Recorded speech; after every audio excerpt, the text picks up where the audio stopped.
Howdy, and welcome back to another episode of World Bigfoot Radio. All right, welcome back, everyone, to the latest episode of World Bigfoot Radio. News of that area, the Anasazi and the Holocaust that happened to them, that Steve Quayle and all these, and Tom Horn and his group are talking about and holding this conference in Branson on the September 23rd. At any rate, that's going to be a good one, and I think they've got just a few spaces left. But they were brought in by a guy named Mahudi, who had worked with the Bureau of Indian Affairs. He's in his 80s now, and basically doesn't care. And he's blowing the whistle on the Smithsonian and a whole lot of stuff. He called, because these guys have done the work on the giants, he called them in and said that the elders of several tribes wanted to meet with them, and they met in Chaco Canyon. And, of course, you can see all this on their videos. But that they're shamans who, me having a background in deliverance, I'm not really crazy about quoting them, but I can tell you this much. They truly believe they've been, number one, physically the giants are buried there, and nobody's known it. They showed them the areas where they were buried, and maybe even showed them the skeletons, I don't know. But they were convinced that they were there, and that they had contact with them, and that Chaco Canyon was a stargate. Now, I can tell you this. I got a friend who's got a friend, and my friend used to work for the government. And his buddy had done that kind of work too. And they were hunting up there. And the friend of my friend, who's a very credible fella, said that he saw 3 bipedal raptor-type beings in Chaco Canyon walk up to a depression in a wall and disappear. Now, is Chaco Canyon somehow tied to Dulce? I don't know. But I can tell you this much, those guys' word is pretty much gold. And there's some weird things going on there today, and those shamans all believe the giants are coming again, and that they tap into them in the spirit realm, and that they have said, we're coming back. So I believe that...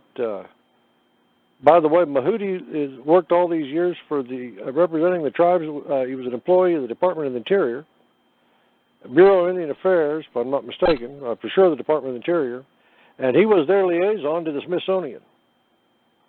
And basically has said, I don't care what happens. I'm 80 years old. I'm over 80, and I really don't care. I'm going to tell the truth. And so that's how all this happened. And there's some major funding behind these guys now, and they're holding this conference. And so a lot of these folks, I wouldn't be surprised if there's some of the folks that I've just mentioned are at the conference. So that was going to be a good one. I don't know that I'm going to be able to go. My friend has asked me to go and represent his media company there. We'll see. But however it works out, we're definitely going to buy the DVDs. And this should be a corker.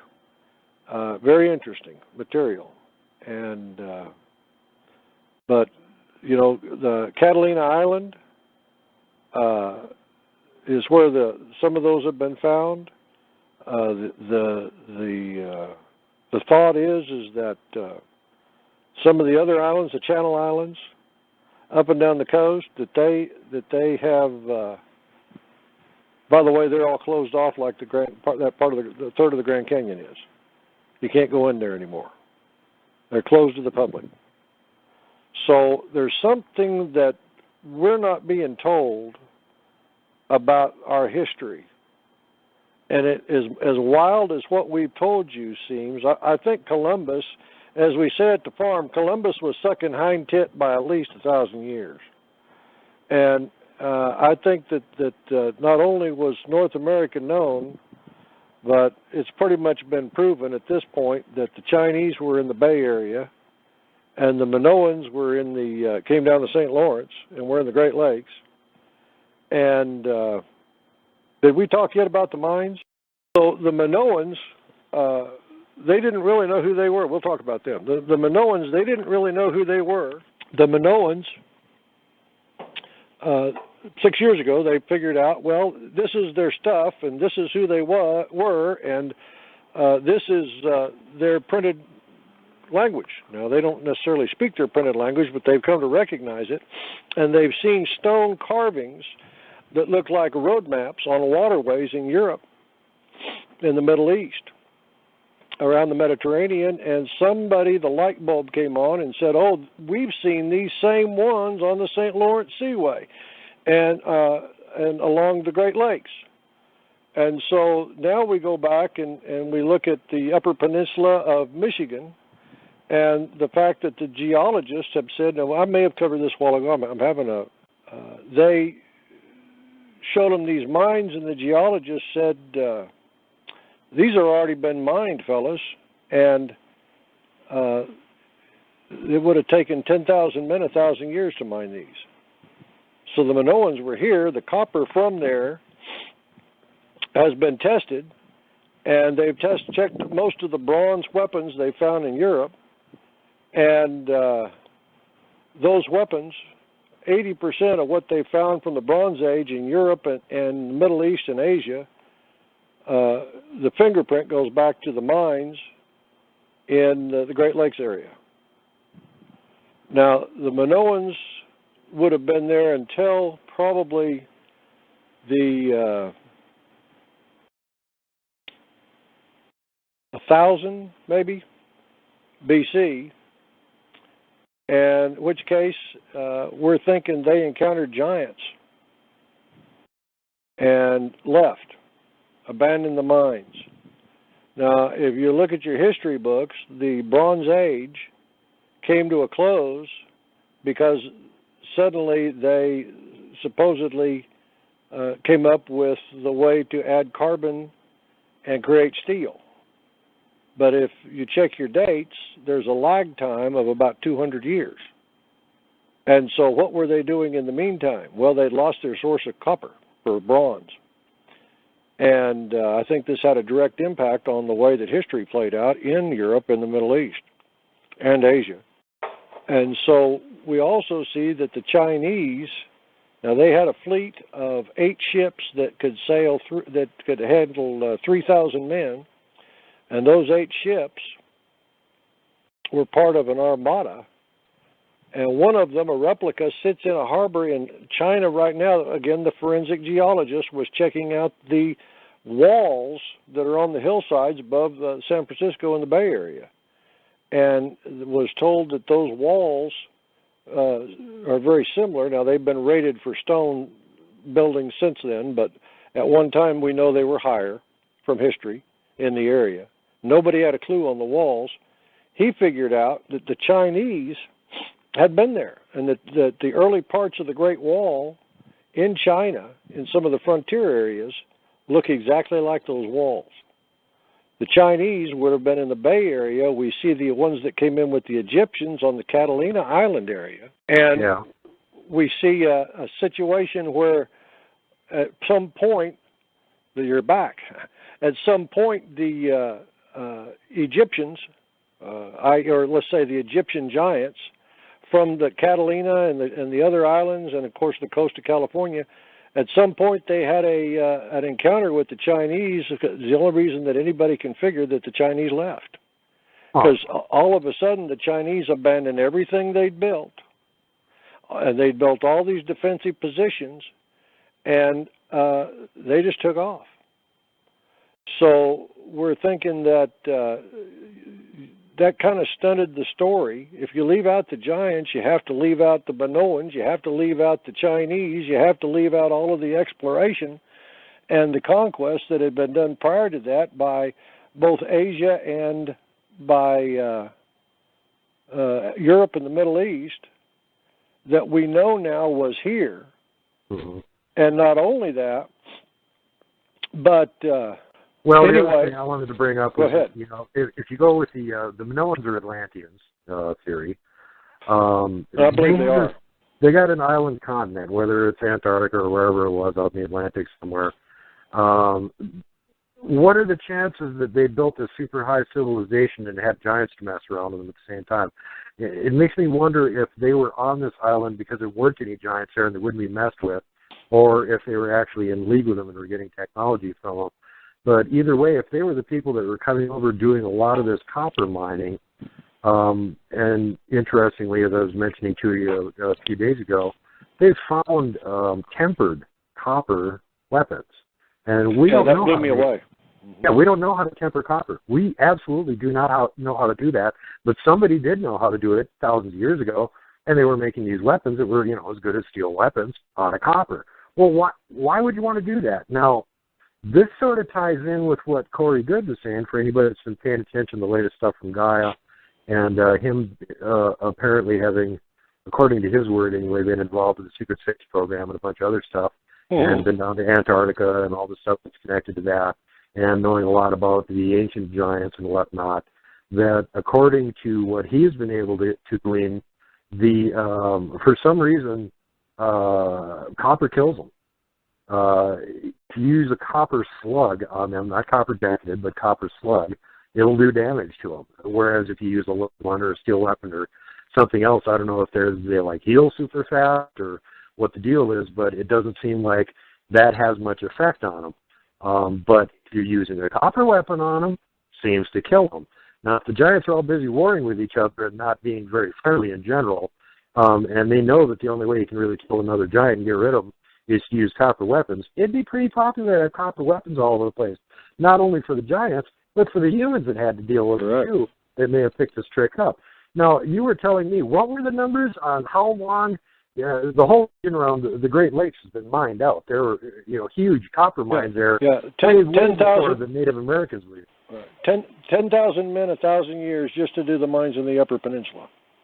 Just Upper Penn, Michigan would take 10,000 men, 1,000 years to dig that much. Mm-hmm. Yeah, so I went through that story while you were gone. Really, really good reason for them to want to extract all that copper in order to put that kind of effort into it. Not counting the mines in Minnesota and the rest of the Great Lakes. Yeah. And I should also point out that one of the biggest areas on the entire Earth, and where a lot of it World War II came from, for the Iron Range, northern Minnesota. Right. And the Mesabi Range. Mesabi, by the way, Chippewa word, which means giant. Yep. They even called it the Giant Range. Now, if they're that advanced, they could figure out how to make tempered copper weapons. You'd think that they would have known how to make iron weapons and temper them, but they weren't for some reason. So why? And they've got the biggest supplies on Earth of iron sitting there, right there, and they're not using it. They're digging way the hell underground and pulling out copper for some reason. Well, they hadn't figured out steel yet either, though. Yeah, well, but no. Iron goes back a long, long ways, and it goes well into the period we're talking about. Mm-hmm. And they maybe hadn't figured out how to temper steel yet, but they've somehow figured out how to temper and make copper weapons that we don't even know how to do. Right. So when you were away, I went into the end of the Bronze Age, because they were cut off from the copper in the upper Great Lakes because of the giants, the Minoans, and how there was a lag. Historians try to say, well, it was, they discovered steel. Yeah, but that was like 200 years later. So there was a lag time and I personally believe that had they had copper, Europe would have looked. If copper for the bronze, Europe wouldn't have. There was a lack of weapons for an extended period of time, and that's been noted in history. Yeah, which is very interesting. It's like all of a sudden their supply dried up. Where was it coming from to start with, and where did it stop coming from? Right. And they've gotten examples over there in Europe that they tested and went, hey, this is the same copper that came off those mines over there by the Great Lakes. How the hell did it get over here to Europe? 80%. Yeah. In excess of 80%. Yeah. This is all stuff that's come out literally in the last decade. The Minoans, they didn't know who they were until about 6 years ago. Mm-hmm. They just figured it out. Another interesting piece was, they didn't believe in Noah's flood. And everybody's from the Christian side that has been looking into these issues has said there had to have been an asteroid strike to create the Gulf of Mexico. Mm-hmm. Well, Chicxulub. Within the last two, pardon me. Chicxulub crater. That's the one they talked about that supposedly killed the dinosaurs. Well, right. For the Gulf of Mexico is 1,100 miles across. Mm-hmm. And so that would have meant an asteroid 110 miles wide. Mm-hmm. 1/10. And the thing that the scientists have always argued is it would have left burn marks everywhere. Yeah. Well, not if the Earth was covered in water. Nope. And what's kind of been amazing to see unfold is in the last 2 years, they've gotten some deep, what do they call them, remotely operated subs. And they've got some initials for that. I can't remember. Anyway, it's remote operated vehicle. There you go. And they have found a Yucatan city sitting off the coast of Cuba, the northern coast of Cuba, in 300 foot of water. No, Dave, that's in 2,000 feet of water. Oh, if it was in 300 feet of water, they could say, oh, well, that's just because of the difference in the water levels. Yeah, well, I'm mistaken. No, it's in 2,000 feet of water. The reason I know that is because I was living in Florida when the first report came out, and the people that were doing this were not connected to the government and actually contacted the military and went, hey, do you guys have like some secret base here or something we shouldn't be talking about? Because we got ROV footage of like buildings on the bottom of the ocean, 2,000 feet of water off the coast of Cuba. Mm-hmm. And they went, nope, we got nothing down there. And they went, okay, well, we're gonna send another team back and do some recon. And it doesn't look like they ever ended up doing that for some bizarre reason. But meanwhile, we've got this, pretty good footage or pictures of it looks like a big, pyramid setup that they'd have sitting on land in Yucatan, Central America somewhere. And so the theory is that I did have my depth wrong. You had your right. Yeah, my facts are that Cuba and that area at one time was connected to the Yucatan. Yeah. And that this has pretty much proven the flood theory, folks. There's another theory that I should mention at this point before I let you go any further. Sorry for butting in here, Dave, but there actually looks like Cuba was a lot bigger, and there was a whole archipelago of islands that were on both sides of it, sort of all like a little mini island empire, which may have been part of what they were calling Atlantis. And after this big disaster happened, most of Cuba blew underwater, which puts that temple complex 2 feet underwater, and a bunch of the little outlying islands just gone. Mm-hmm. Well, and you end up things with like the Bimini Road and stuff then on the bottom of the Caribbean. Right. I also found it interesting that they started checking the DNA of Earth, pursuing the Pangea theory of one continent at one time. The continents being one supercontinent. Right. And when they checked the DNA in Texas, you'll never guess where the DNA they found that matched it. Where? Antarctica. God. So, folks, there's been a pole shift in our past that really did shake the Earth's crust loose and flipped us around. Mm-hmm. Is Planet X real? Yes. Is it coming tomorrow? Nah. Is it coming? Well, you look at the sixth seal, and it sure resembles that. Yeah. Yeah, this is the winged disc here. There's a lot of things that a lot of folks have thought for years that are gelling. With my background in biblical history and then also in deliverance and some other subjects, I want to say right now that while it's interesting to see what Gaia has come up with, I in no way, in any way, shape, or form, am a part or think the way they do on the extraterrestrials being friendly and the hollow earth and the whole nine yards. That's not anything that I'm involved in. I like to listen to folks occasionally, but there's some things that I draw a line on, and that's part of it. And I'm hoping Duke will join us again here shortly. He's using a cell phone. I'm hoping his battery didn't run dead. But this is not the first solo show I've done. I just like to have a little preparation. But I think it's incumbent upon us, if we really want to understand the background of the Bigfoot material, that we understand the giants and the cryptids.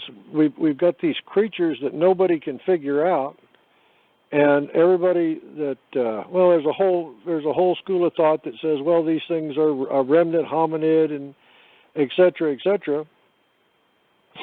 but none of them want to mention the giants.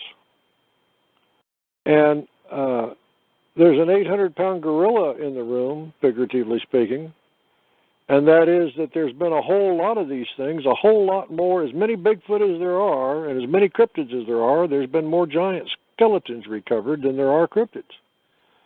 And it just seems to a lot of us that there ought to be a connection between these two. And that while it seems that the giants in North America, at least, and in Europe, died out in the 1500s, I think they'd been killed off a lot earlier than that in Europe. We suddenly see, if you hear the history, the actual history, and not the folks that are offended and saying we've been here thousands of years, but if you're listening to the elders and the actual history of the tribes, they were all in Canada and did come over the land bridge, and the humans, and didn't come into what is the lower 48 states until a lot of the tribes that we know today, they didn't come down. Their history is they didn't come down until the 1500s because there were giants in the land. And about the year 1500 is when their history in the lower 48 United States began. The Apaches started out in Minnesota. And eventually, the area where I'm at in Oklahoma, most of Texas, and down to maybe the north half of Texas, and New Mexico, Colorado was called Apacheria. And it was a no-go area. And within about 100 years, the Comanche had come down with the Kiowa working with them, pushed the Apaches out, and this became known as Comancheria. And if you've seen the movies The Lonesome Dove, etc., there's talk about Comancheria. And if you look into the Goodnight Loving Cattle Drive, the course they had to take to avoid Comancheria to bring cattle into Colorado and upper New Mexico. The Comancheria was real and was huge, and it was a no-go area. The tribes, I believe the Nez Perce, the Nez Perce, and the Blackfoot came down from Canada on each side of the Sierras, or actually up there, the dividing of the ranges. And the Sioux, they came through Minnesota. The Mandan, I believe, came straight down from Saskatoon in that area, the plains. and a lot of the tribes on the East Coast came down through Canada. The Iroquois Confederacy, the Muskegans, all of them, Muskogeans, of which my heritage is, part of my heritage, is they came down, I believe, on the eastern part of Canada. It's interesting to hear the history of where all these tribes came from, the time they came down, and the things that happened before. Especially living in Arizona, you're exposed to a lot of material on the Anasazi and the ancient ones, and who they were and what they built, and et cetera, et cetera. And it sure looks like that if the medicine men are correct, that the Anasazi, and I've seen some of their dwellings, their cliff dwellings, in the Four Corners area, especially up Mesa Verde and there along San Juan, and then also in what is now the flooded Lake Powell, which was Glen Canyon, and the area behind it. Lake Powell is 180 miles long. The Escalante Arm is 90 miles long, and the San Juan River Arm is 90 miles long. That's a big lake. In the center, it's 700 feet deep. If they tried to build that today, they'd never get the environmental clearance to do it. It began during the Eisenhower administration, and the lake didn't fill until I think the early 80s. So it was a big lake. There are a tremendous number of cliff dwellings that were flooded by the lake, and the stories were about the folks that went in pot hunting for the pottery and different things as those began to fill, and the Park Service kind of turned a blind eye for a period of time because they knew it was going to be underwater. There are still some that you can step into today from your boat or climb up to, and they're strictly off limits now. And that was a lot of the talk. I sold houseboats on Lake Powell as kind of a side endeavor, worked with some folks that did. And we had offices in Denver and Phoenix. And spent a lot of time on the lake. Knew some folks that had been there prior to that. A fellow named Green, I believe it was Bill Green. He was a friend of mine. I knew an Art Green and a Bill Green. I think this was Bill Green. But he built the marina at Walweep at Page, Arizona. His family still run it today. He was a Navajo trader and had gone into most of that country on the back of a mule before they had finished the dam. And interesting stuff. The lake goes all the way up into Utah. And the Escalante Arm, there have been a lot of weird sightings and different things of everything from mountain giants, red-headed guys that are over 20 foot tall and don't have tusks, but literally look like giant red-headed guys wearing a loincloth and moccasins, carrying a spear. There have been, this is way north of the Skinwalker area.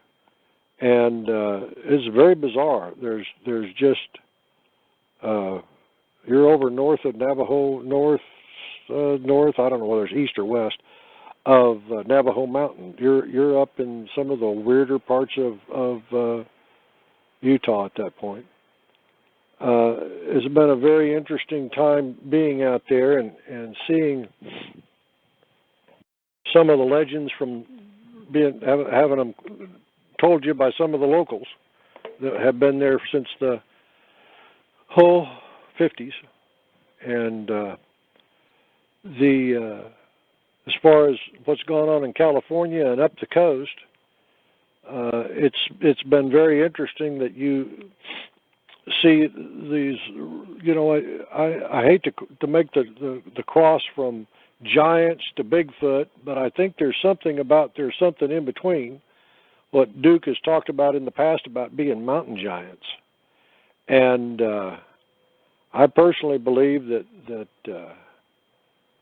you're seeing pockets and remnants of things that nobody's got any explanations for, and the folks that have seen them have heard reports of servicemen in the Alaskan area, in part of Alaska, that were, I guess, within 2 or 3 hour drive of the Air Force Base up there, Fairbanks area, how they barely got out with their lives, they and their kids.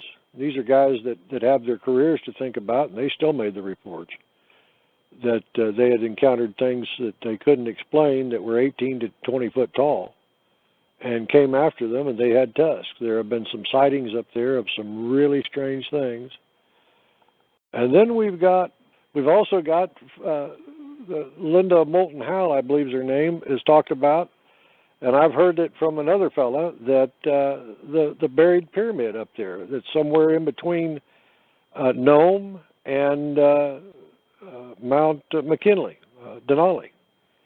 There's some really strange, and how it's running, it's humming. And there's some really strange things that defy explanation, that seem to suggest that there are remnants of cultures from the past that are still around today. It's been interesting to hear about L.A. Marzulli and his reporting with the shooter of the Kandahar giant. There's been folks in the military that have talked about there being more than just that one, and that there are still some around. Won't say anything more about that, but we live in a weird and wonderful world. Moving into Bigfoot, the subject of Bigfoot,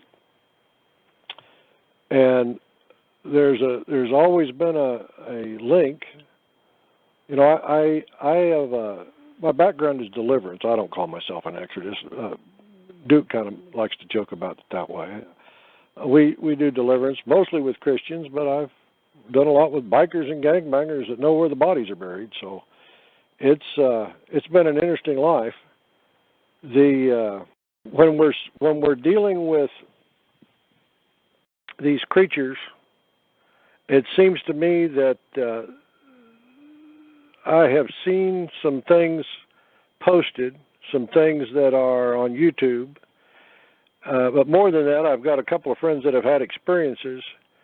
The one thing that's common denominator with the demonic, and seems to be a lot of the cryptids, is when I'm dealing with a deliverance that has, let's say the person's from a foreign country or has roots in a foreign country, and we're doing deliverance and the thing comes up and we begin to question it, it'll speak to me in a foreign language. And I'll immediately say, now give it to me in English, in Jesus' name. And it'll immediately start speaking English. It seems that the things of the spirit realm are not tied to the Tower of Babel and the splitting of the languages. The common denominator seems to be that when the tribes, I heard some folks on a show the other day that said that they were from multiple tribes and they had to get together and they went out where the Bigfoot are, and each one of them approached the Bigfoot in their own language, and they said, we're here, friendly, and we're not here to do you harm, etc., etc. And when they got done, the Bigfoot turned and walked away. And they accounted this as being the cumulative information and knowledge of their languages over hundreds or thousands of years that these things are born with. Well, to me, that seemed kind of a stretch. What seems more likely is that while I don't believe a lot of the cryptids have the ability to speak, I definitely believe they have the ability for cognitive thought. And it's been my humble opinion that they can understand just about any language. Now, I believe there's two types of every type of Bigfoot or cryptid. The ones that are inbred and kind of dumb, that seem to have a short temper. And then there are the ones that are more diversely genetic and seem to have some smarts. I also believe there's two kinds of alphas. Now, they may look alike, but I believe some of them are inbred, dumb, and mean. Those are the alphas that don't make it very long, and those are the ones that people seem to have an encounter with, that are antagonistic. But I also believe that there are those that are, in likewise manner, have, as the others, have a pretty much diverse gene pool and are pretty smart. I believe that those ones in particular, the smart ones in particular, they can tap into something that we would call paranormal. I certainly would, coming from my background, because I believe they can understand our language. I've heard multiple reports from multiple people, both online, on YouTube videos, and a couple in person. I can't overlook those. Where, and especially the one with Scott Carpenter, where he decided he was going to see whether or not these things understood him. And so he spoke disparagingly about the Bigfoot and how they were dumb and, and how they were bad and etc. And suddenly he and the fellow he was with got hit with some kind of a infrasound or something that hit him. He said he felt pain in his body. It was kind of like electricity going through him. The other fellow heard something but didn't feel that, but they both woke up the next day with blood in their urine. He's thoroughly convinced they understand English. I'm thoroughly convinced that they understand every language. There's a time in history when supposedly there was a fellow working for the government that was from another world. And they all marveled because he could speak 100 languages. I believe he could speak every language. I think the common denominator of the things, and one of the tests that a person can apply is, are they able to speak and understand just about any language, or with the cryptids, understand any language? And in a pinch, they'll come out with verbiage in that language. Words crudely formed, but in that language.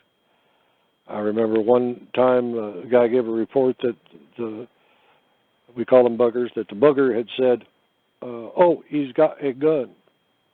And he did have a gun. There have been other times when it seems like they've responded to what the people are saying. I also think that one of the common denominators is they feed off our fear and seem to get a kick out of it, especially the young ones. These are just things that when I've tried to figure these things out, I looked into. And it seems to me that we are dealing with something here that is, people like to use the word paranormal, and they seem to get a kick out of it. I don't get a kick out of it, but I do understand what that means. I think there's a spiritual connotation, and I personally believe that these things have within them some things that transcend time, distance, and are they supernatural? I think they're flesh and blood. Of course, I think that if you listen to if you read what Peter said, he said that these original angels had given up their first estate and they're locked in human bodies. Now, do those same things have supernatural abilities? I would believe they do. What really interested me when I made the connection and looked into this stuff was the story of Enoch and how these Nephilim were not going to be candidates for heaven, that salvation was not available to them, and that neither were they going to have standing in hell. That's been one of the questions that a lot of us have delved into in deliverance ministry and that have worked around spiritual warfare is, where do these things come from? Some of us have even seen things in the Spirit that the Holy Spirit has revealed to us, and we don't think these things were ever in heaven. So from the book of Enoch, we hear that the judgment on the giants was that they be vagabonds, disenfranchised spirits, that they would roam the earth till the day of final judgment. And then we look at Jesus when he crossed the Sea of Galilee and encountered the demoniac at Gennesaret. And we see that the man living among the tombs, actually some of the early translations say they were two men, that they were living among the tombs and were cutting themselves and basically tore their clothes and were in bad shape. And when Jesus showed up, they charged him. And he had to yell at them multiple times to stop, to get them arrested in their forward movement toward him. And he asked them, "Who are you?" And they said, "We are legion, for we are many." And then they said the most interesting thing. Once I saw the book of Enoch, this all clicked. They said, "Have you come? We know who you are, O Holy One of Israel," or Holy One of God. "Have you come to torment us before our appointed time?" So they knew there was an appointed time, and this just bears witness with it, with the book of Enoch, that they have an appointed time, i.e., or meaning the great white throne judgment. But prior to that, they're vagabonds and allowed to wander the earth. Of course, they're looking for a house because they like to eat and drink and be merry, and let their they're a bad person. We always say they're a bad personality looking for a body to inhabit. So, or a house to inhabit, a body. So, if these things knew they had an appointed time, found that curious. It seemed to me to make the connection that this is where the demonic had come from.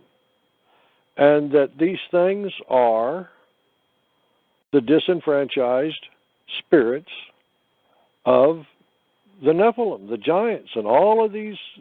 There must have, with as many of them as we believe there are, and there's a lot of them, we believe there must have, at one time, from the giants, either pre-Genesis 1 or pre-Genesis 6, the Noah's flood, there must have been a bunch of them. Because, and those of us who have dealt with them don't believe they were ever in heaven.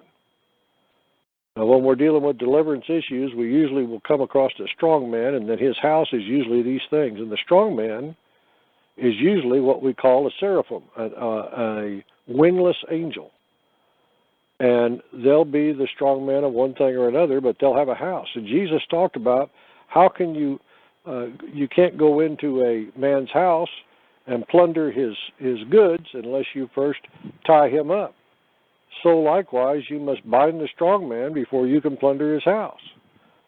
So he's talking about this same kind of infrastructure when you're dealing with deliverance issues. And we know from experience this has been so. And so it's an interesting connection. I'm not here to preach, but it's an interesting connection between the two. I'm just speaking anecdotally here.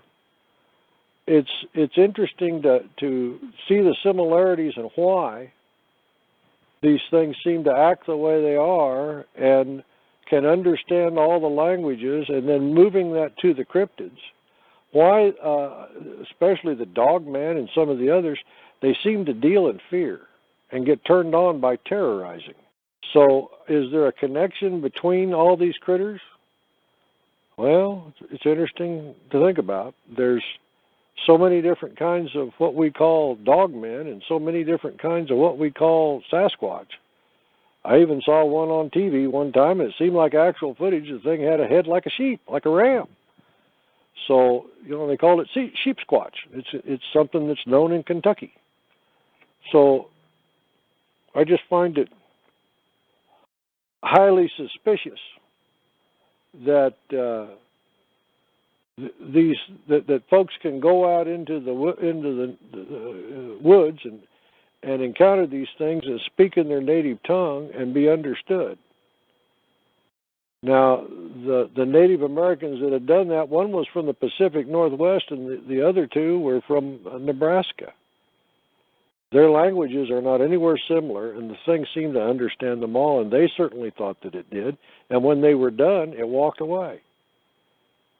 I've got other anecdotal stories, but I don't really want to go into them right now. This is a phenomena that we see that's, again, really tied to the things of the spiritual, the negative, the spiritual darkness. And if that's the case, then where do these things go, and what are they upon their demise, where do they end up?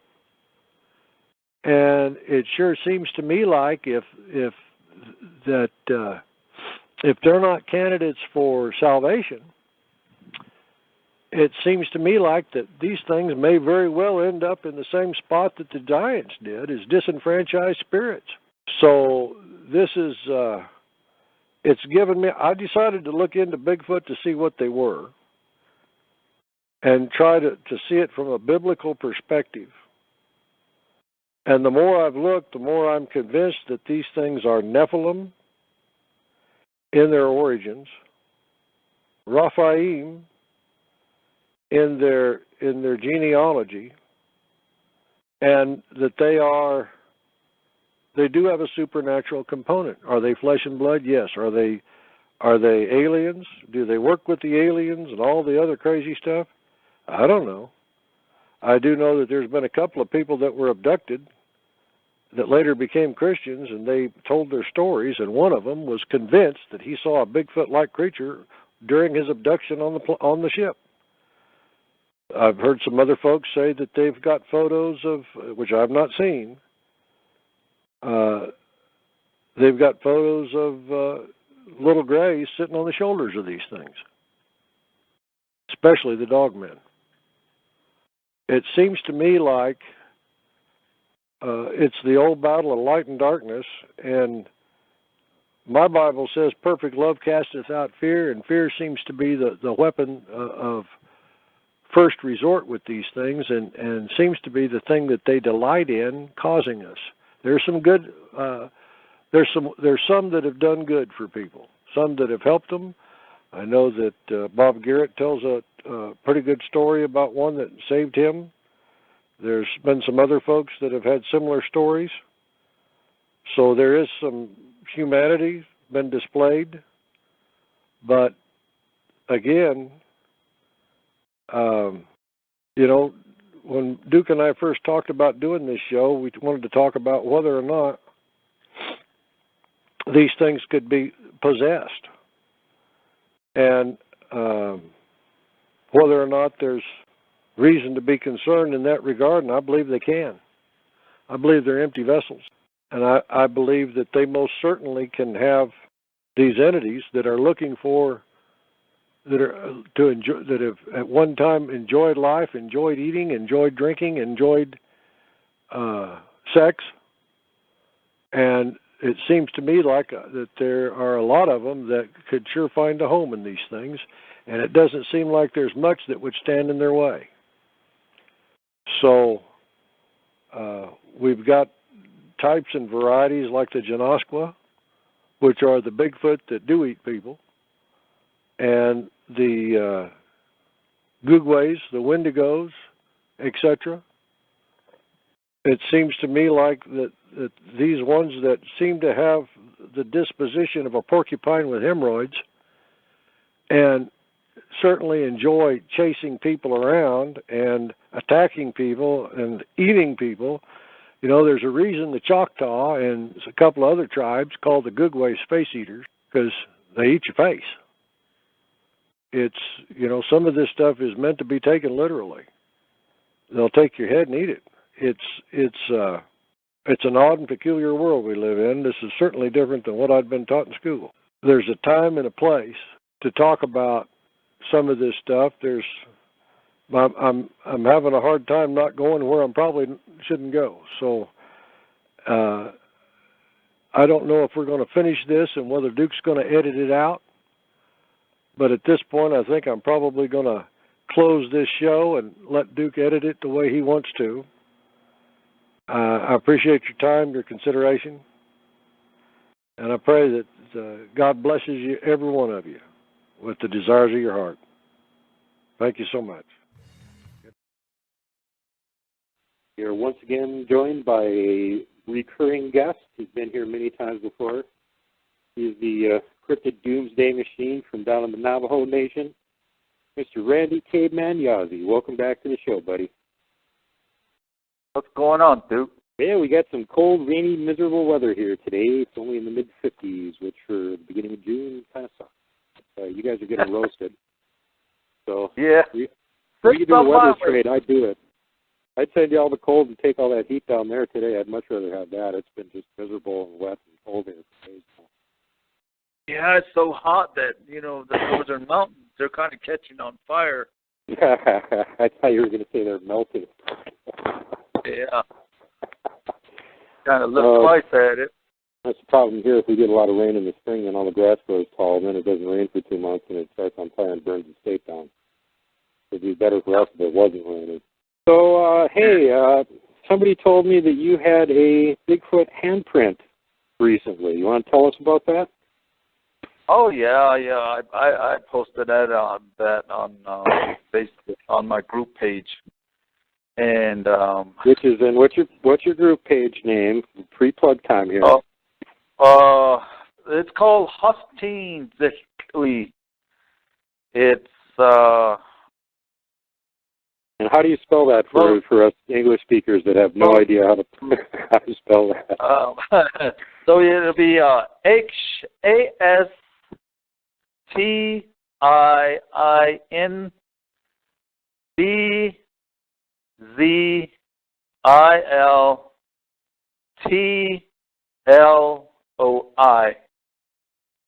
And I have it up on the screen right now so you guys can see it as well as hearing it and having it spelled out for you. Really good, great group.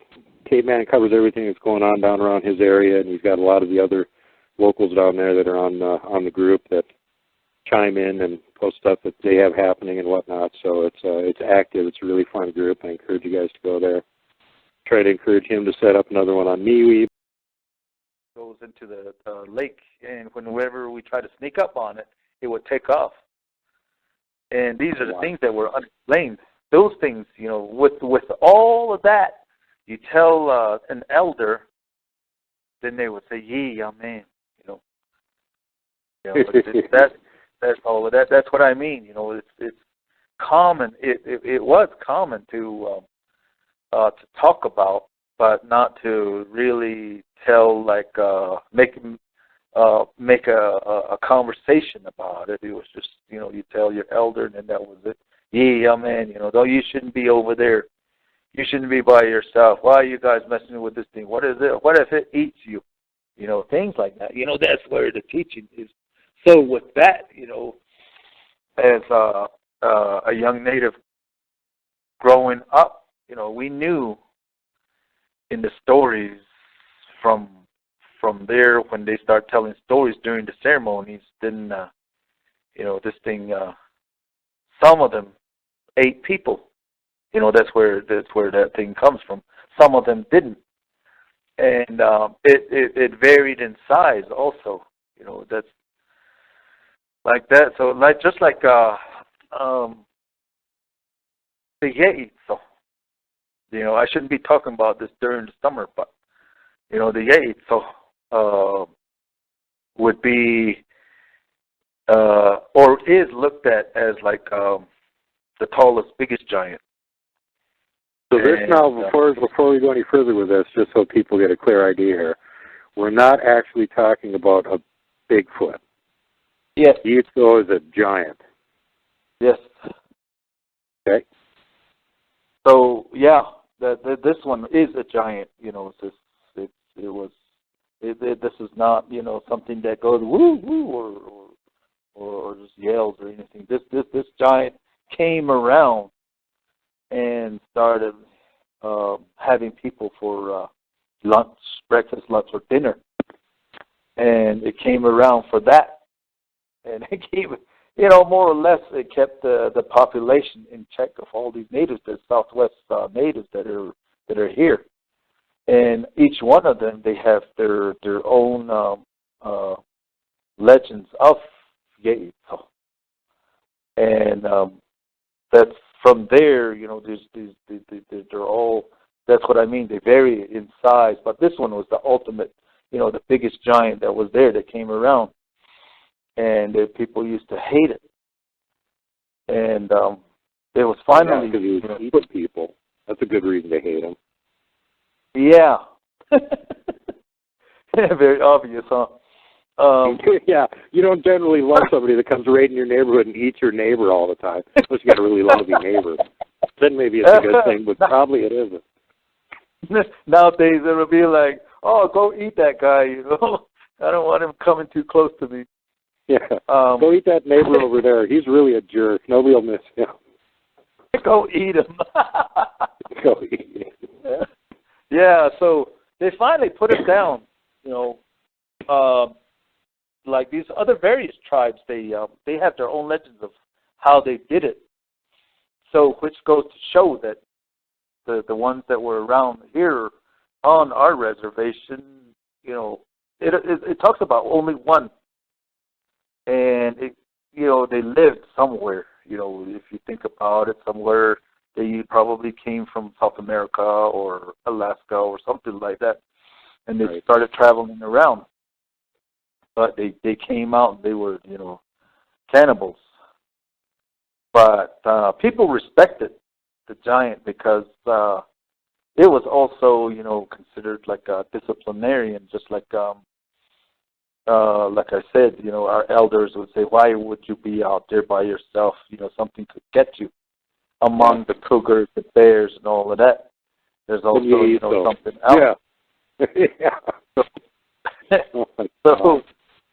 So interestingly, this kind of makes me think about mountain giants, because when Kat talked about the mountain giant that she had the encounter with, which she got out of the Bigfoot clan, is that that's sort of the district manager. That they're sort of in charge of all the Bigfoot clans in their area, and if they start warring with each other and get too far out of line, you'll friggin' eat them too. So it's like the same kind of behavior, except he extended it to the local humans as well. And you guys, in your legend, you talked about him living up in where? The mountains. Yeah. Same thing. Yeah. And then that's one good point that you brought up. One of my good friends, he asked, you know, why does the Bigfoot always hide? What is it hiding from? Mm-hmm. So, you know, you see them and then they look at you. Why is it? They know that we're smaller. Yeah. They know that we're weaker. Yeah. Yeah, they have the advantage. Yeah. But why are they hiding? So, you know, after talking, listening to, like, you know, you brought up giants. Yeah, and you and Wes, I heard you guys talking about it, and I was like, yeah. You know, these Bigfoot are probably also on the menu. Yeah. That could be a reason why.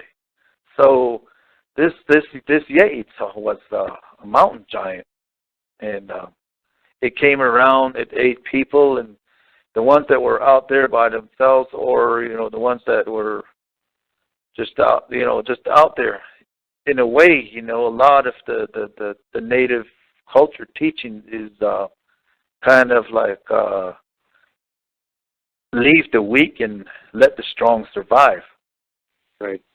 And they're not dog eat dog world, but, you know, you just have to go so far with a person when they're into, you know, ailing from something like that. But, you know, if something takes them also out there, like a grizzly, and then they say that there's a hiker that's missing that they later found out that the grizzly had eaten on. And it kind of makes you wonder also, why was that hiker out there by himself or herself? Yeah. Things like that. That's how the teaching goes. And that was how I told. Cultural anthropologists would say that it was a boogeyman, that they had invented this legend to keep, you know, kids from wandering too far from the campfire or the house, and also to keep people from being stupid and going out in the woods by themselves, or out in the wilderness by themselves. Because let's face it, there's other things that can happen to you if you're by yourself. You twist your ankle, you can't get back. You fall in a hole, you can't get out of it. Local animal attacks you, you get mauled so bad you can't get back. And they're going to say, well, it's just an easier way for them to say there's a big giant out here that'll eat you. But I'm going to flip it on its head and say, no, there was a big giant out there that was eating people, and that's where this whole tradition came from. And they went, well, you know, it's kind of smart to not do this anyway, even if the big giant isn't around. You probably shouldn't be out there by yourself. Exactly. Exactly. That's you know, how the teaching goes. And within that, that alongside it, there's like an offset to it, to all of this, the teaching of the twins, the hero twins, they call them, Monster Slayer and Child Born of the Waters. Their dad was also the son as much as Yates, so it was also the son of the son. Like that. That's how they, that's how the legend goes. And so when the hero twins wanted the weapons to kill Yates, so the son told them that you be killing your own sibling, half sibling. Yeah. So they're my kids. So he says, oh, okay, Yates. So the son says, oh, he challenged me too. So, if you take off its head, I want that as a trophy for me. Cool. You can take all the other parts and then all of that. So that's how the teaching goes on that side. And so all the according to legends. the teaching, so this is the Navajo version of the whole story of what happened to him? Yeah. So the hero twins are the ones that wiped them out? The what? The hero twins are the ones that ended up wiping them out? Yeah, that's how it goes. Okay. There's all different kinds of them. There was all different kind of giants. There was all different kind of monsters that were wiped out because of that. So within that, it kind of makes you think here and there. If you jump around here and there, that why is the sun involved? Why was there lightning arrows? Stuff like that. It kind of makes a person wonder. It made me wonder. Lightning arrows? Yeah, lightning arrows. Huh? Yeah, that sounds kind of more like a Buck Rogers death ray. It's like an actual Exactly, yes. So they go back and it goes back and forth, and finally it was killed. The thing about it is how Yates, so he used to kill, what it would, it'll challenge you just straight on, and then just hit you, bludgeon you with whatever rock or tree that it pulled up, and just did away with you, and you'd be laying out there like you stepped on a lizard, with the intestines hanging out. So here's a good sign. Yeah, the people would know if they found a corpse out in the wilderness. It didn't get killed by a grizzly or mountain lion or something. It got squashed by Yates. Exactly. Yes, that's those are the differences in the in the teaching of the Navajo. If something was part eaten, then you already know that it was an animal. Right. But if a person is just laying there with their intestines hanging out, or just dead, or some kind of smashed anatomy, or a head or skull or something like that, it's something else did it. So, maybe just the arms pulled out or something like that. You want to hear something really scary? I'll tell you a scary story here. One of my friends here locally was out in the spring looking for mushrooms, the yum spring mushrooms, and he had wandered off of the state land onto somebody's private property and didn't realize it because it wasn't posted. And he went by this little cave, and there was just this terrible stank coming out of this cave. And this is one of my friends that's been out squatching with me before, so he's got more curiosity than good sense. So even though he's out there by himself, he goes into the cave to check out what's making the smell. And at this point, I can't remember which one it was, but there's 3 corpses in there. It was either 2 mountain lions and a wolf, or it was 2 wolves and a mountain lion. They were all squashed flat, not eaten, no signs of them having any weapon marks on them from being stabbed or shot or anything, and they were laying in a little pile. Yep. What the hell does that? Yeah. We got one of his relatives living up here, Caveman. What the fuck, man? Yeah, that's what I mean. Somebody else way back has already made contact like that. They've seen people do that. They've they've seen it, and have seen how it kills and what it does also. And this mountain giant, nowadays you would call it a mountain giant. Yep. And here, they would come around, and finally when they got killed, there's a lot of ceremonial trophies that came out of there. All the same, even yelling out, if you keep bothering me, I'm going to boil you on the ground like this. That's what it used to say. Oh, God. In the legend. So I'm going to boil you underground and eat you. And eat you, something like that. Maybe one of our brother Pacific Islanders would understand to say that. But, hearing that out here in the desert, it's something different, and it's like that, maybe terror tactics or whatever. But that's how somebody has seen it. Somebody has killed. Yeah. Killed in front of them. I'm sure if you go far enough back and talk to the elders about the legends and all the different tribes, almost all of them have legends about giants, and they all sort of describe them the same way. They're all nasty-tempered and didn't like people and would eat us. And there were some smaller ones that ended up apparently joining some of the tribes and inbreeding with them, but they didn't like the bigger ones either. So they're kind of like mainly joining the tribe to get away from their even more obnoxious relatives and siding with the humans against them, basically. And some of the tribes on the East Coast had some really, really unusually tall members, like 7 foot or better in their tribe. And that's where some of these bloodlines may have come from, is some of these smaller giants saying, the hell with you guys, I don't want to deal with you anymore. I'm going to join the humans. They're nicer and easier to get along with. Sort of thing. Yeah. It makes me wonder now, after the Hero Twins disposed of Yeetso there, he was the big giant. He was the one. Was there any littler giants still left around there? Those are that's where the first exile came. After that, the first exile of all of these nasty people. They got chased north, right? Yeah, to the north.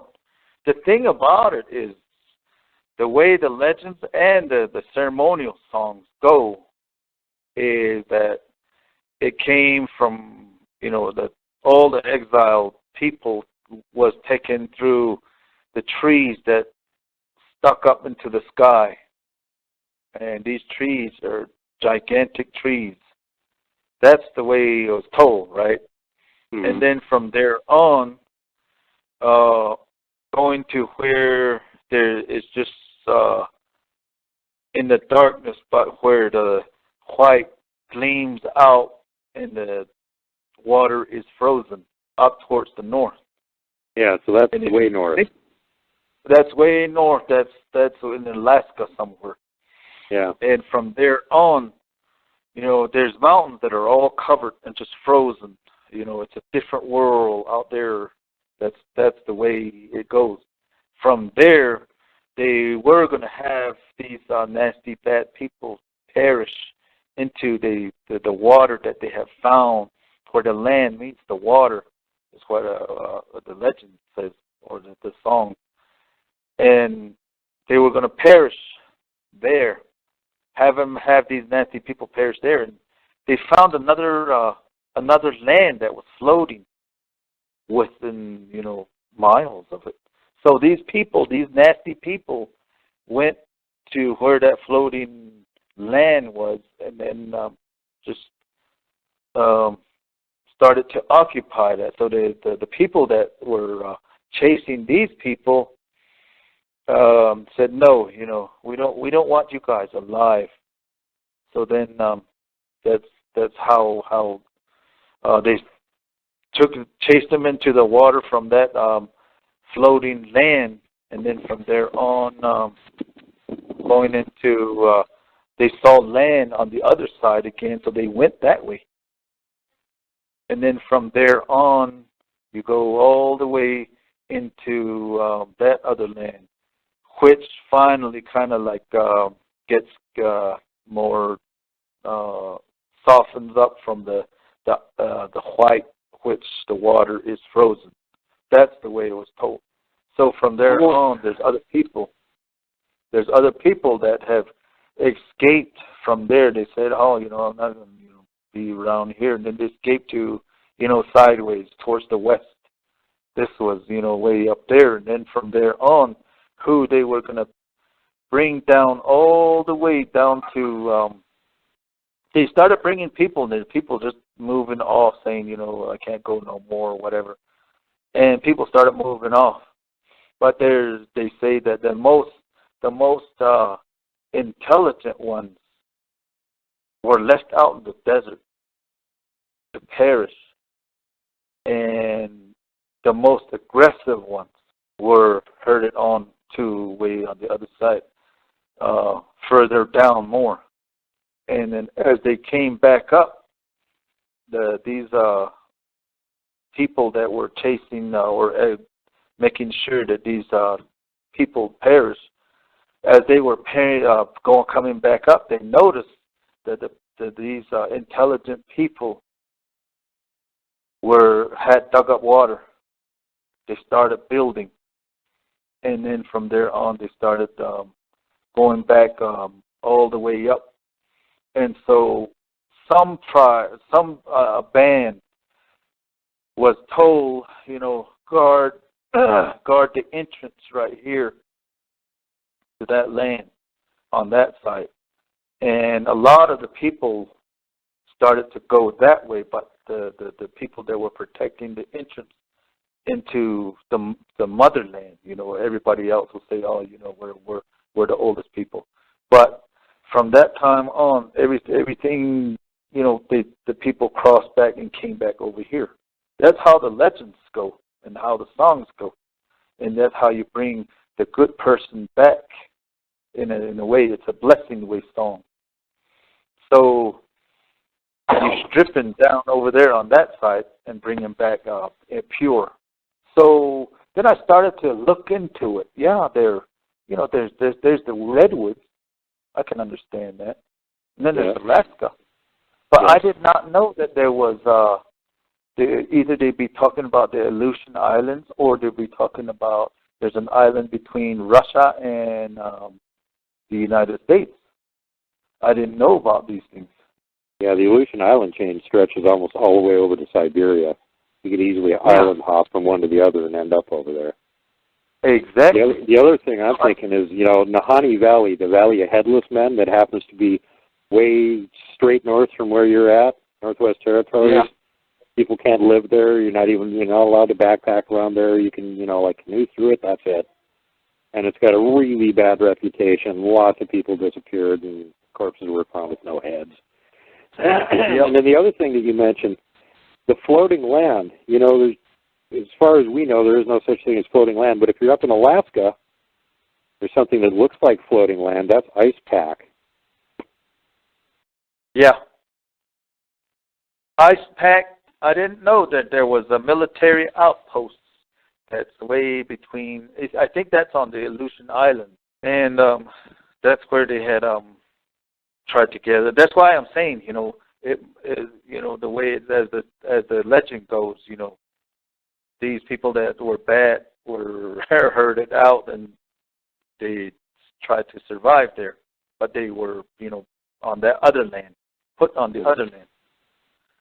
So it's, like I said, I always, don't try and say, I'm right, but I learning the song and hearing the legends and hearing all of this, looking at the Haas team, it's like that. Some of these, like I said, have run off here and there, all of that, and made their way, to other parts. And of course, if you start to try to survive while somebody's after you, you're going to move way on the other side. If meaning like try and be out of the way. That could make you hide also. And it sounds like these guys weren't willing to take like any half measures or anything either. It was, we're going to chase them so far out of this territory, they're never going to come back again. We're going to kill them all, as many as we can on the way. and we're not going to stop until they're gone for good. You know, it wasn't like they were going to chase them 20 miles and be that's good enough. They decided to completely get rid of them once and for all and chase them so far away they'd never come back. Yep. So that's one thing that, you know, how the legends, you know, just the songs go. And then I was thinking, you know, that conflicts with the Bering Strait theory. Yeah. Or it backs it up. You chased them across the Bering Strait, and then you guys came back again. Yeah, came back to the whole thing. So, we chased them nasty giants back over into Russia. We can come back again. So, you know, it's like that. What they're not saying is take care of, you know, you or us, something else. But then if you look into the DNA and all of that, we all, you know, had the same DNA. Mm-hmm. You know, and then the scientists say, oh, you know, Africa's the oldest country and all of this. Mm-hmm. That's their theory. Yeah, that's not everybody's theory either. There's a researcher in Australia that thinks that humans came from there. Australopithecus. Exactly. Australia thinks that they're from there. That's what I mean. I'm not saying that we're the oldest people on the face of the earth, but, you know, everybody else has their own theories on that. But, you know, like I said, for me, where the conflict is it goes, it's the Bering Strait. It does not even, you know, touch this one. Why do we have a song or legend that says that we went over to chase some people back that way? Yeah, exactly. This legend goes way back before there was any science telling us that at one point there was Beringia. It was above water. You could walk across it. That was a long friggin' time ago. And apparently you guys have legends from that long ago. So, yeah. Yeah. And then there's you know, things about it. There's monsters out there. There's monsters out there that, you know, we can't even explain. And it's just told like there's monsters out there. So it's, you know, just. I just wonder if some of the other proto-humans had actually made it over here, like maybe your Neanderthals or Denisovans or something like that, and they got lumped in with the giants, and when you chased their asses out of here, you got them other guys gone too. And just went, no, you're all going. Yeah. So all that mixing, you know, mixing of the blood has happened. You know, all that, you know, people try to explain it that you know, eventually we have all experienced, as any race or any ethnic group, we have all witnessed way back in time somewhere that there was mixing of the blood. And then, you know, there's all of that that's happened. So it was carried down, you know, in their own people's own ways.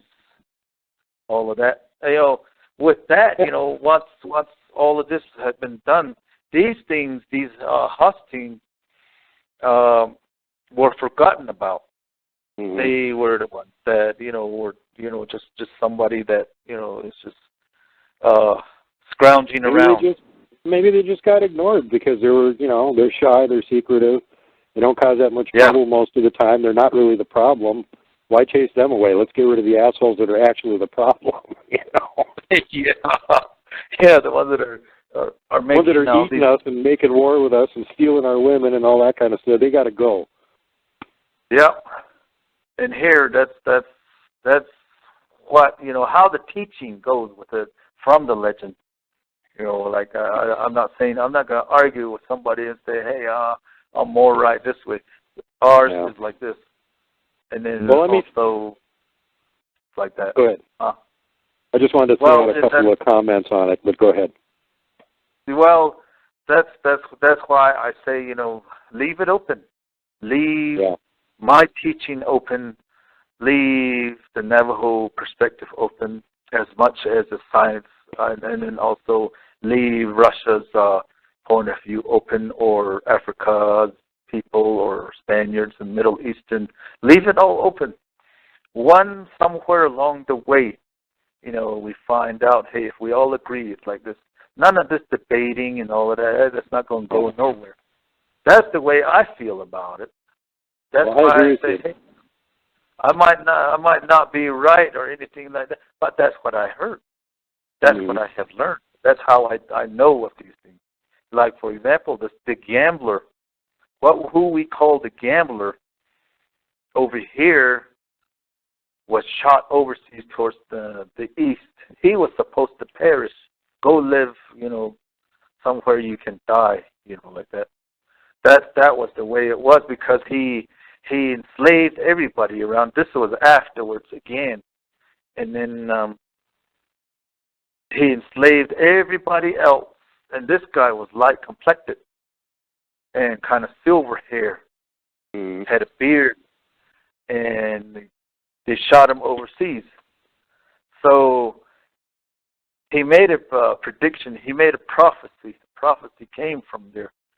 It says he was a deity, like the way Hercules and all demigods.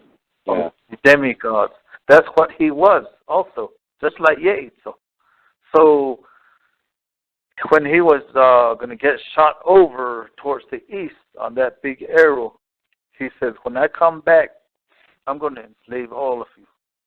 In fact, I'm going to own the world after that. He says. So a lot of native cultures know of this. That was the reason why people didn't really do anything like the Aztecs and all of that when Spain came on. They were the silver-haired people and all of this. So that's the reason why they didn't really do anything. They thought that there was a deity that had come back. This guy said this a long time ago. Yeah. So the prophecy made a full circle. That's the way they saw it. That's the reason why there wasn't really no uprising. There was some, but it was just too late. Yeah. But afterwards, that's how they welcomed them. This deity, that's the one that we shot overseas, and all of that. But sure enough, later on, after the years and all of this has happened. So there's a lot of people that it had gathered along the way and brought it over. That's how it is viewed now. So it's when you look at it, all this different kinds of ethnic groups that live within the Americas. They don't matter if it's South America, the middle, the central, or the north. All of that. There's all different kinds of people that are there. So the silver-haired god, demigod, has come back. So it promised, you guys messed with me, so I won't come back and mess with you guys. And that's how it's viewed. They thought it was payback time. Yeah, payback time. So we're in the payback time now. Weird. That's how it's viewed. Just to back you up on a couple of things and to kind of yank the carpet out from underneath mainstream science, which you guys know I love to do that. First of all, okay, giants are mythological, right? Let's turn this on its head. You guys, here's your challenge. Find me a culture that doesn't have a legend about giants. Find me one. Anywhere on Earth that doesn't have a legend about giants. Everybody has legends about giants. And the vast majority of the time, they're nasty, they eat people, they're not friendly. They're monsters, essentially. Yeah. So, if this is all imaginary, why has everybody got a legend about it, and they're all described the same? And the second thing is, mainstream science likes to say that, civilization sprang from the fertile delta 5,000 years ago, Samaria, blah, blah, blah, blah, blah, and that's as far back as our history goes. Before that, we were living in caves. Okay, idiots. There's this big out-of-place artifact called Göbekli Tepe, which is 12,000 years old. Explain that. And meanwhile, you can cut the crap with all of your civilization is 5,000 years old BS, because we already have evidence that's not true. It's at least twice that old, and you're just ignoring the evidence, which is typically you guys. Yep. That's what has happened. And yep. So what I'm saying is I totally agree with you. Everybody should be really open-minded And yeah, you know, mainstream science has a lot to offer, but they're also incredibly wrong about a lot of stuff, whether on purpose or not. And a lot of the folklore and legends and stuff is starting to line up with stuff that mainstream science is saying. How peculiar. 100 years ago, it was completely different. Now it's getting closer and closer. Gee, I wonder why that is. So it behooves everybody out there to keep an open mind and listen to all sides of the debate and, you know, like hold off making your own decision on what you absolutely believe to be fact. And that's what I do, you know, and the more I'm open-minded, at the point where you don't listen to what anybody has to say anymore, you've already decided for yourself that you know what the truth is. And you're absolutely 100% right. If you're not willing to listen to anybody else, then you're not learning anymore. You think you're an expert. And you know what that E word is worth, nothing in my book. So to me, the real scientists, the real researchers, the people that really are the experts are the ones that tell you that they don't know for sure, but here's all the tons of information that I've got. Those are the real guys out there. That's my little piece. That's all I got to say. Yeah. You know, things like, I started to explore and started asking, but when I was smaller, I never really knew what my paternal grandpa was talking about. My dad said, and he used to do 12 ceremonies. A lot of medicine don't reach that far. But then his uncle, my grandpa's uncle, was doing the same thing too. Yeah, that's the reason why they used to travel back and forth all over, learning from each other. But what he used to say was that the coyote and first man, first woman, that like in the first Navajo, first woman, Navajo, all of these, when they was all the ancient times when we came up from below the earth, the third world, is they made an agreement with the local tribes here that were already there, or already here. And with that, they started to live amongst one another. There would be, quarrel here and there. But as they had started to find out who each other was, they were saying that my paternal grandpa used to say, these people, these Hopi people and the Zuni, the Pueblos, they're very ancient. They're very ancient, is what he used to say. And they themselves did not live here. They came from down south, from like South America. That I always have that problem with the name, like Pikachu or whatever that South American village was. That's way up there, and also the Aztecs and also the Mayans. That's what he used to say. They used to live in real big houses down here. When they came up this way, they had to live according to the conditions up here. And of course, they knew how to do canals also. They brought in water from somewhere else. And then his example was that if I had an in-law that was a Hopi, he would say, then I would have a peach tree somewhere growing out in the middle of the desert, he would say. I would have peaches. I love peaches, he says. That's what we used to trade, he says, with them a long time ago. He's talking about 1920s or something like that. And when I was a kid, we used to go down to the Hopi villages or the Zuni villages. And we would trade with them, and they would have a lot of fruits that have been dried and been like canning nowadays. They dried them fruit and all of that. I used to love them, he says. And in their legends, it's like that. They're very ancient, he says. And they're with us. As we came in from the east of, where we live now. And that's how we're living. And a truce had been made. But then again, later on in the years, through quarrels and, you taking my wife or whatever, the case, which that is usually the case. That's what he used to say. And women will make wars. That was his point. And people started raiding here and there. And then we started to go against each other. But before, way down below, these people had functioned together. And that's what they said. So all of this, we taught each other. We would bring meat.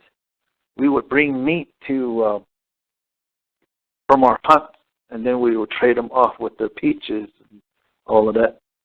That's what he used to say. Well, just just like that. And I really didn't think anything of it. I didn't really know what he was talking about. In other words, I wasn't even interested in what he was talking about. I was looking at the Jake Isles band or disco, there and all of that. So I was into that, and all the 70s music, and that's what he used to say when at times when he was just sitting there. He was blind, and he would just sit there and just talk, just talk, and he would listen, and that was it. And from these stories, a lot of it used to, kind of be picked up. There's other people that were learning the ceremonies from him. They have these stories also. So all of this, and that's what he used to say. Every animal that's in every country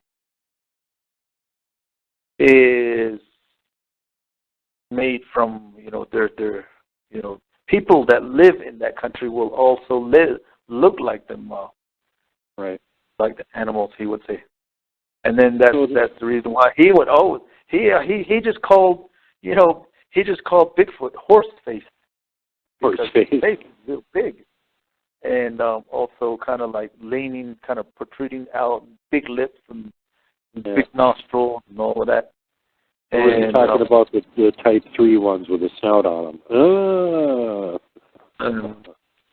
He probably will call that the dog man. Yeah. And hey, I got a question for you here. You talked about you guys came from a little east of where you're at now. Is that when you were underground? No. This is Governor Door.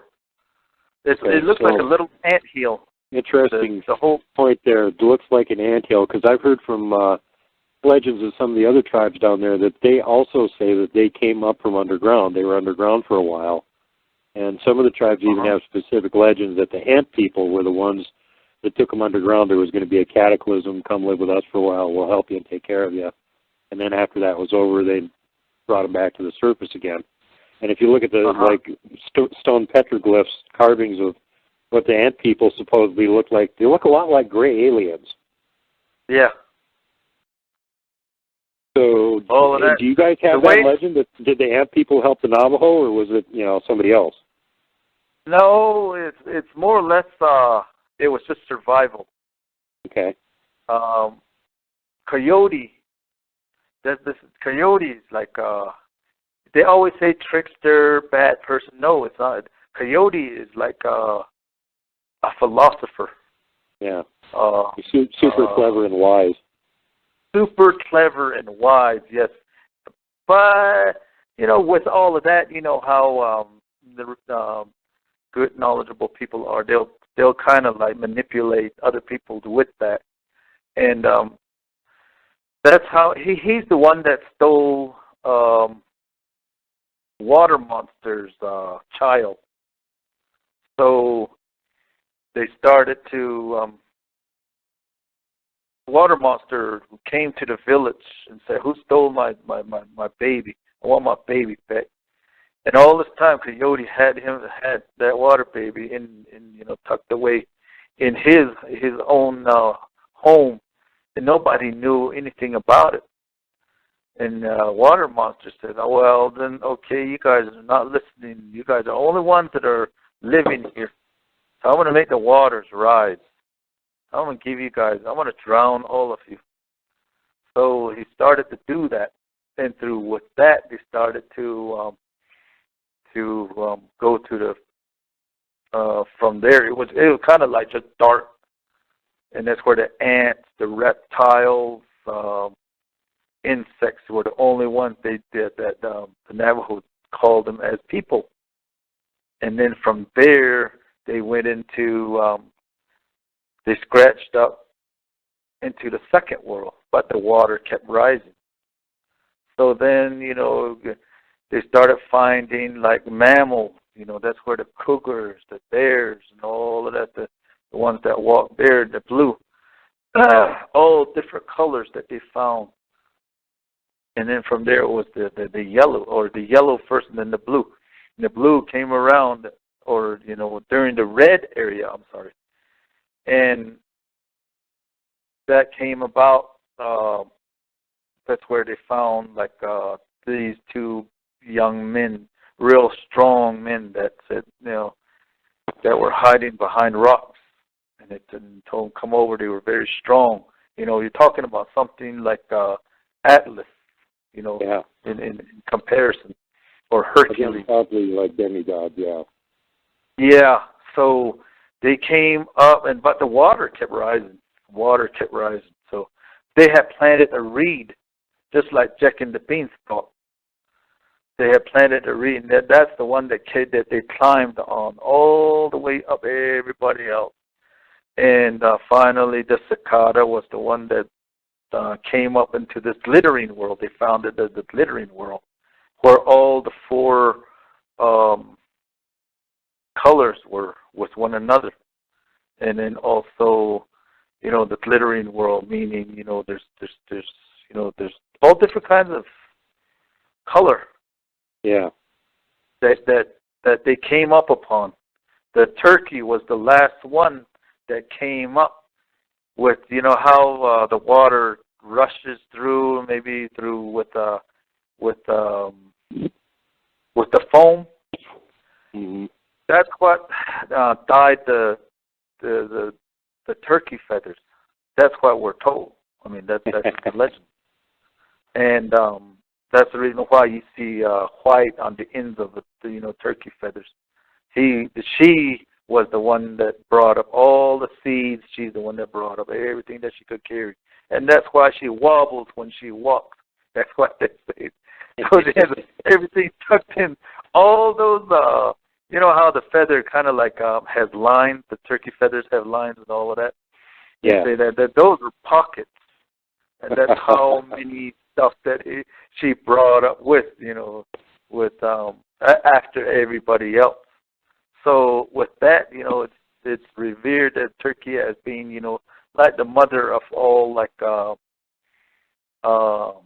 growth, harvest, a good meal, all of that. So it's like that. So things like that. And when we came up into the glittering world, as the Navajos, and came up into the glittering world, that's where we found the Hopis. Hopis, the Pueblos, the Zunis, and they're all different. I said that one time in a sweat lodge. I asked, we were going to sweat lodge with this Hopi, a very traditional Hopi. Mm-hmm. And then he says to me, when you think about Pueblos, Hopis, or Zunis, don't think of us as all the same. We don't think of you Navajos as being the same as Apaches. I said, well, yeah, we are. But then we're not. He says, we all came from different places. We're all different people. Right. So it would be an insult to call a Hopi man a Pueblo man. Right. Or a person of the Southwest, he says. So we're all different, he says. I said, oh, okay, now I understand that. So just don't call me a Hopi man, I said, and joking away back to him. So then we were all teasing, and he says, why? He says, oh, well, because you Hopis are weak.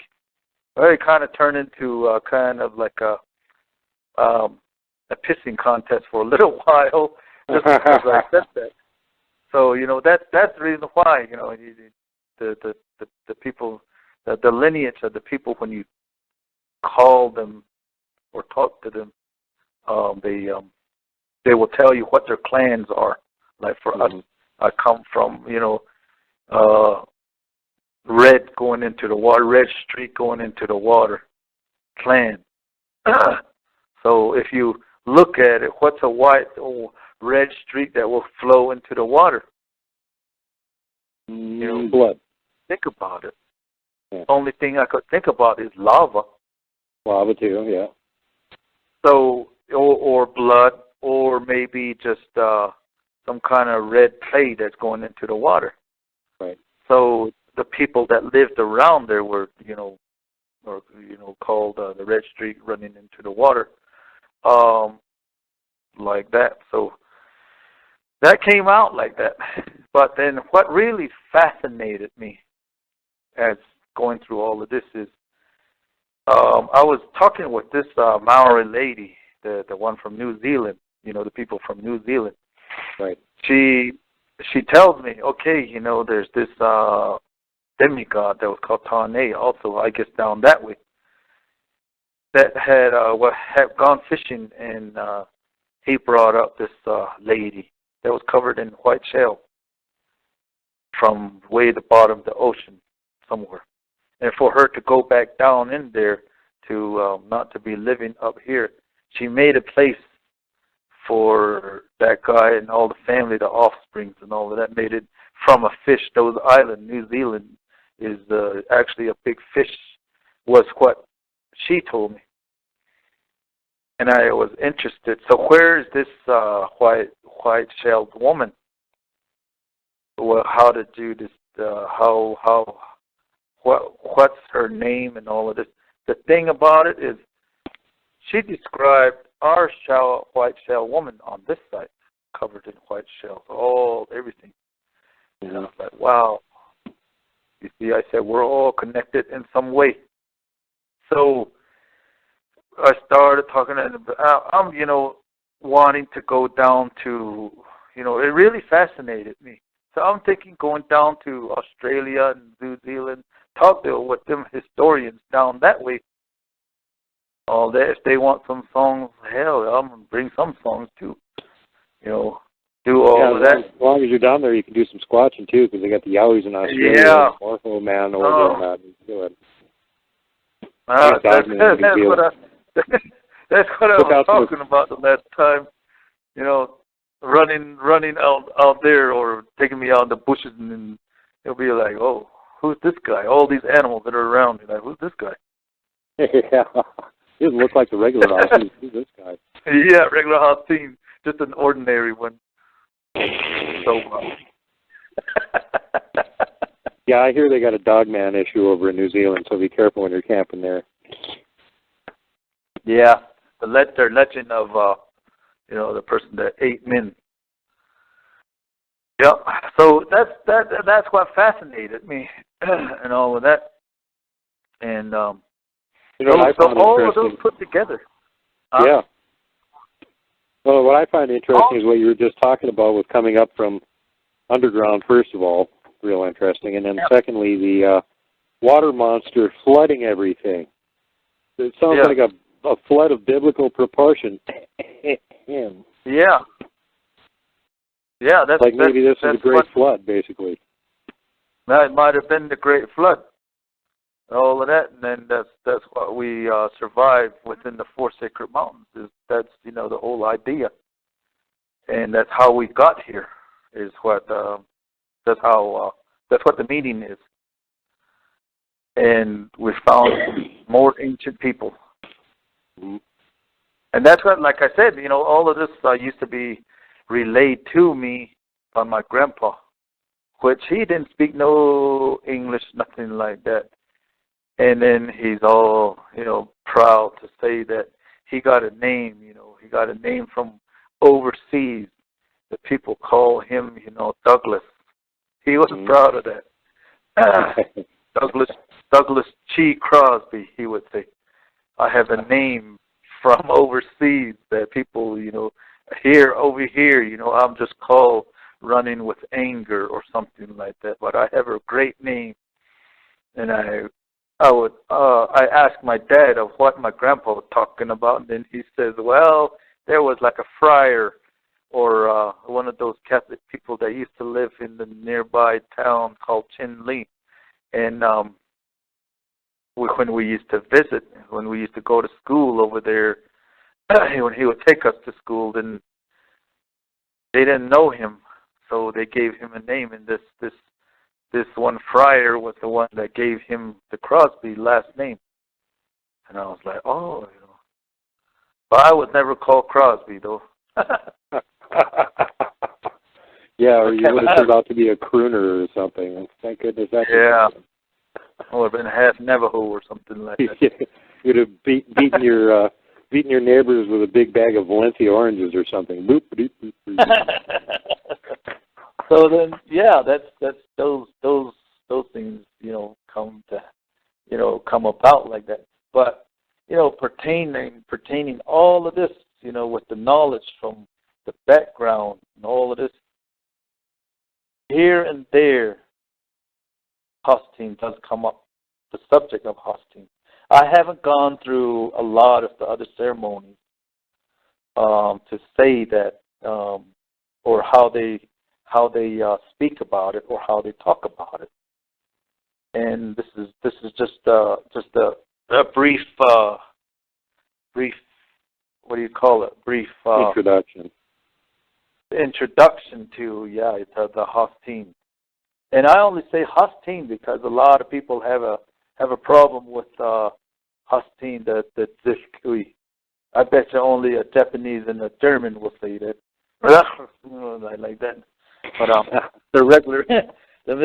the regular man will probably just say, "Oh, the hell with this," So that's why I just call it the Hosteen.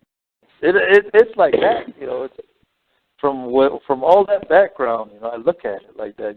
There's other people around here or abroad that will say that they found certain things or certain attitudes or whatever you call it that these Hosteens have. Some of them are, they do the same things over here. Yeah. And then we all found out that they're all different, and it's like that. So they were here too before us. Right. Yeah, that seems to be a common legend with all the natives, that the Bigfoot was basically here before they showed up. Yeah. And going into the language, like I was saying, the language, that's what we do too. We have them like in our things too. Our ceremonies. Mm-hmm. We don't dress up like them, but maybe we do, but we do it more maybe with our own artistic way. Right. But the sound more symbolic. You're not wearing a monkey Monkeys R Us monkey suit. You've got a more symbolic version of it that you guys dress up in. Yeah. So, we have, words, like if I was to say, woo, then they would tell me, hey, don't say that, that's the call of the Yeti. The Yeti, on the other hand, is, deities of spirits of good fortune. They're all, they're looked at as, to heal, and then that's it in a positive way. So, anything that's called Yeti is just like saying ye, ya, mysterious. Yeah, so you're scaring me. Quit talking about that. So it's called Yeti, like that. So those are, purities.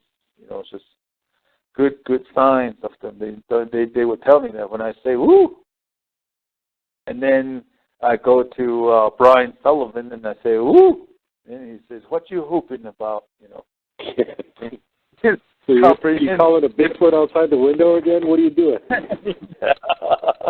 So it's like that.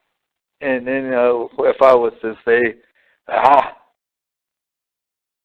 I would be trying to, get like cougars or bears or something away from me if I was to say, like that and say it like that, real loud like that, just for no reason.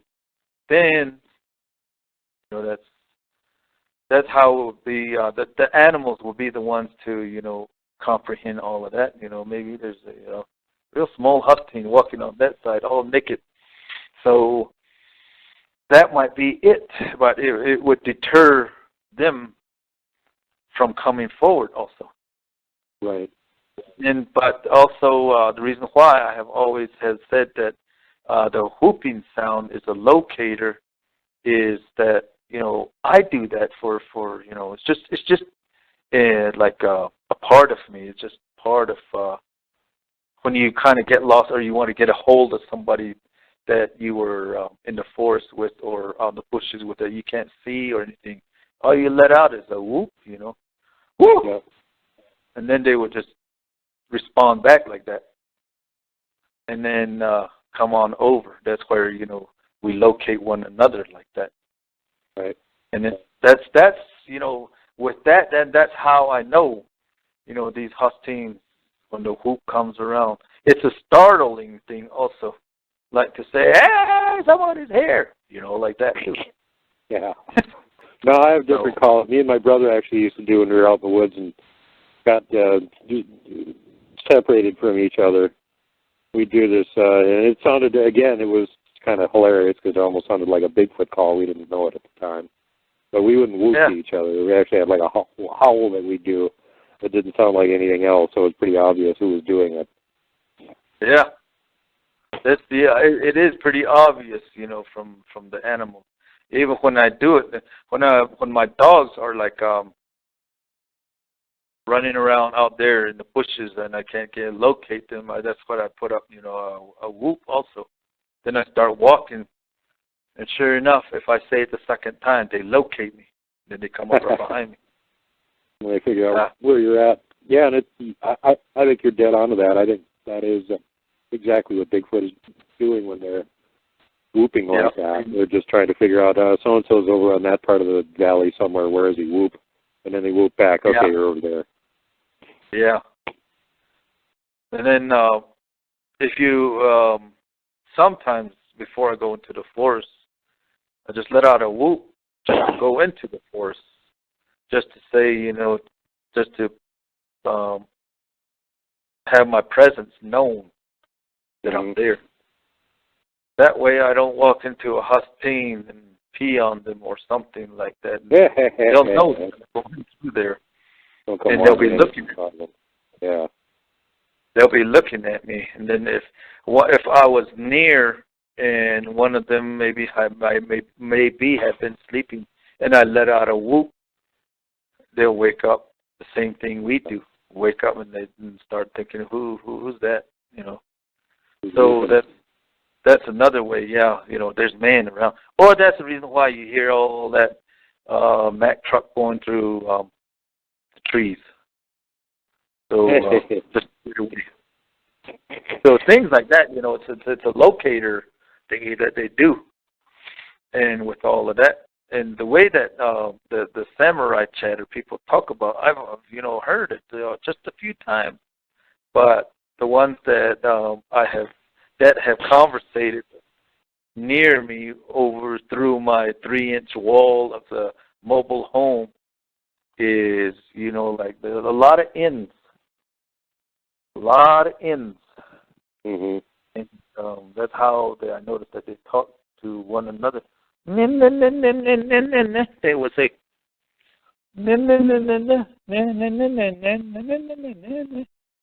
like that. So with that,